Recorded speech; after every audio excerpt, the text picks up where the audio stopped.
আমরা বস্তি কিছুতেই ছাড়বো না, তাতে আমাদের প্রাণ যাই যাবে, তবু আমরা বস্তি ছাড়বো না। কি বললি? বস্তি খালি করবি না? দাদু তোমার লাগেনি তো? ওই তো এমএলএ সাহেব চলে এসেছে, আর কোনো ভয় নেই। আপনি আমাদের মাথার ছাদ বাঁচান এমএলএ সাহেব। এই বস্তি সবাই আমার বাপ মা ভাই বোনের মতো, ওদের গায়ে হাত তুলতে সাহস কোথায় পেলি? এদের মাথায় বুদ্ধি শুদ্ধি বলে কিছুই নেই, কখন কোথায় কি করতে হয় সেটা কিছুই জানে না। আপনি? আমি প্রমোটার আজিজ মল্লিক। এই বস্তি থেকে নজর সরান মিস্টার প্রমোটার, আমার পরিবারের ওপর নজর কিন্তু আমি সহ্য করবো না। তুমি আমাদেরকে বাঁচাও বাবা। কোনো চিন্তা নেই চাচিমা, আপনাদের ছেলে আমি আছি আপনাদের পাশে। আমার কাছে কিন্তু কোর্টের পারমিশন আছে এমএলএ সাহেব।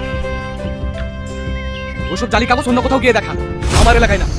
এখান থেকে কেউ একটু মাটিও নিয়ে যেতে পারবে না, এটা আমার প্রতিশ্রুতি।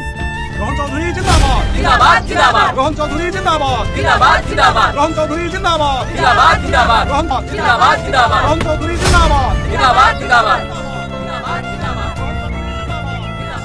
স্যার, প্রমোটার সাহেব আপনার সাথে কথা বলতে চান। বস্তির জায়গাটা আমার প্রজেক্টের জন্য একদম পারফেক্ট, কিন্তু আমি যতদূর জানি আপনি ঘুষ টুস নেওয়া একদমই পছন্দ। কত দেবেন? হ্যাঁ এতগুলো মানুষের জীবন কত টাকার বিনিময় চাইছেন? কত টাকা চাই আপনার? 10 কোটি, 20 কোটি, 25, 50 কোটি টাকা।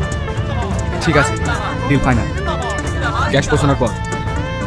জিন্দাবাদ জিন্দাবাদ, রোহন চৌধুরী জিন্দাবাদ, জিন্দাবাদ জিন্দাবাদ, রোহন চৌধুরী জিন্দাবাদ, জিন্দাবাদ জিন্দাবাদ, রোহন চৌধুরী জিন্দাবাদ, জিন্দাবাদ জিন্দাবাদ, রোহন চৌধুরী জিন্দাবাদ, জিন্দাবাদ জিন্দাবাদ, রোহন চৌধুরী জিন্দাবাদ। জিন্দাবাদ। বাপ্পা মিজান, প্রচার কেমন চলছে ভোটে? আপনার আশীর্বাদে খুব ভালোই চলছে দিদি। প্রচারে জান লাগিয়ে দাও, ওই এলাকার প্রত্যেকটা ভোট আমার চাই। কোনো চিন্তা করবেন না, শুধু আপনার হাতটা আমার মাথায় রাখবেন। তোমাদের মাথায় আমার হাত আছে, কিন্তু তোমরা যে দল ছেড়ে এসেছো সেই দলের নেতা কিন্তু রোহন চৌধুরী, এটা ভুলে যেও না। ও নিয়ে চিন্তা নেই দিদি, আমরা আপনার নুন খেয়েছি, আপনার সাথে আছি, ভবিষ্যতেও থাকবো। বসো বসো। আরে মিজান বাবু, সব ভালো তো? হ্যাঁ, আজ হঠাৎ আমার বাড়িতে? এই দিক দিয়ে যাচ্ছিলাম, ভাবলাম আমার প্রিয় বন্ধুর মুখগুলো একবার দেখে যাই। কি বলতেছেন বলেন?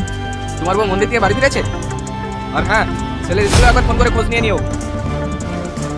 হ্যালো, আরে বাপ্পা, কলকাতায় তোর একটা ফ্ল্যাট আছে না, যেখানে তুই প্রতি রবিবারে কাজের বাহানায় মেয়েদের নিয়ে ফুর্তি করতে যাস? একদম উল্টো পাল্টা কথা বলবেন না, আমি একজন সৎ নেতা।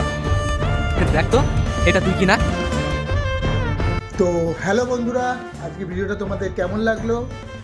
কিন্তু তোমরা একটু লাইক সাবস্ক্রাইব আমাকে করছো না, সাপোর্ট একটুখানিও করছো না। তোমরা খুব কষ্টে আছি, একটু সাপোর্ট করতে থাকো, লাইক দাও, কমেন্ট করো, তাহলে আমারও ভালো লাগবে। তোমাদের আরও নতুন নতুন ভিডিও আমি দিতে পারবো। তো ধন্যবাদ।